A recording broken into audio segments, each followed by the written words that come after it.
It says last year, Warren mentioned that inflation had noticeably impacted the prices that Berkshire's businesses were paying and charging. Given those inflationary trends have continued and in some cases accelerated since last year's meeting, could you comment on how this particular inflationary period ranks among previous such periods in the United States, like the 1970s and 1980s? And what can American businesses and citizens do to reduce the negative impacts that inflation brings about? In terms of inflation in our own businesses, it's extraordinary how much we've seen. I think you interviewed Herb Blumpkin at the Furniture Mart, and for 2 years, the prices have just kept coming in higher for these things, and we sell them for higher prices, and people have more money than they've had before. Inflation is never the same. Nothing in economics is the same the second time after it happens than the first, because the first affects people's attitudes, and the second, their attitudes always influence the activity itself. I mean, it is an interesting phenomenon. Anyway, we have sent out lots and lots and lots. When I say we, I mean the United States government. The government has sent out lots of money to people. And at some point, the money can't be worth as much as it was when there was less money out. Here's an interesting figure that I think probably will astound you. Sounds me anyway. The Federal Reserve every Thursday puts out a balance sheet. The Federal Reserve and Treasury, they're complicated institutions, but they do put out this kind of consolidated statement of all the various Federal Reserve banks, all these things that have entered into legislation over the years. But there's a balance sheet. And 15 years ago, roughly, if you look, the Federal Reserve issues those notes I talked about a while back. And that's the one, there's the current one. And they print these pieces of paper. And they, one way or another, they got it in the hands of people. Well, the interesting thing is, people said cash is dead and all that sort of thing, cashless society. Well, there were 800 billion, go back 10 or 15 years, there was about 800 billion of currency in circulation. And if you look at last Thursday's report, you'll see there's something like now $2.2 trillion of currency in circulation, 2.2 trillion. Now there's about, there's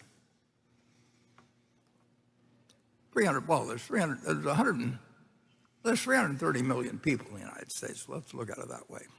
And with 330 million people, and you have almost 2.3 trillion of currency in circulation, that's $7,000 per person, every man, woman, and child.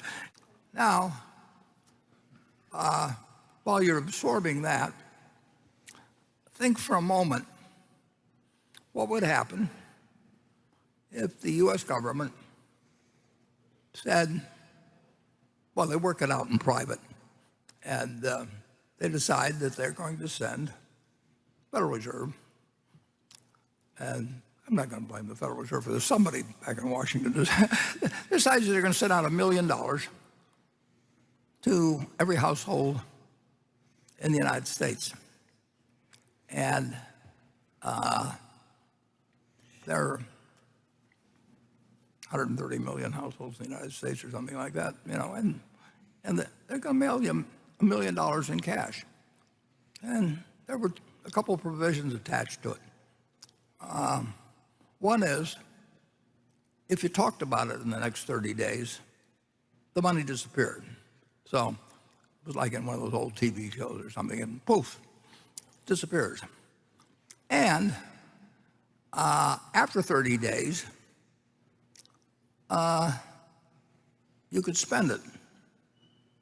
Well, all of a sudden, you've the household wealth of the United States, Federal Reserve puts out an estimate, is 130 trillion or something like that. So basically, you've doubled the household wealth. And all you've done is mailed out people.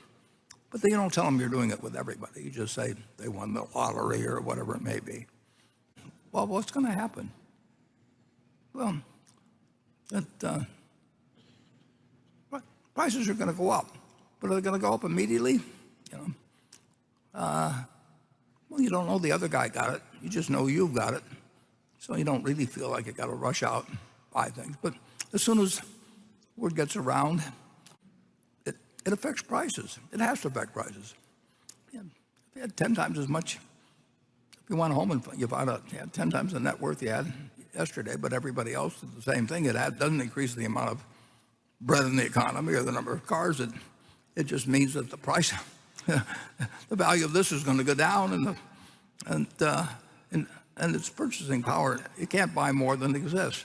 So it's a very strange period where we had lots of money sent out to people, one way or another we're getting it, that they didn't find as many things to buy as before, and we had supply chain disruption. We have all these things happen. But the end of it is they go out to the Nebraska Furniture Mart and they start buying things.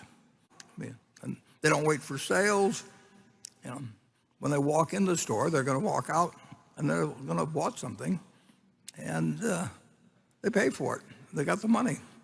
So we are seeing an unleashing of the fact that we've just mailed a lot of money to people, one way or another. It's very indirect. It all gets complicated when we talk about a big system, but this is what's happened.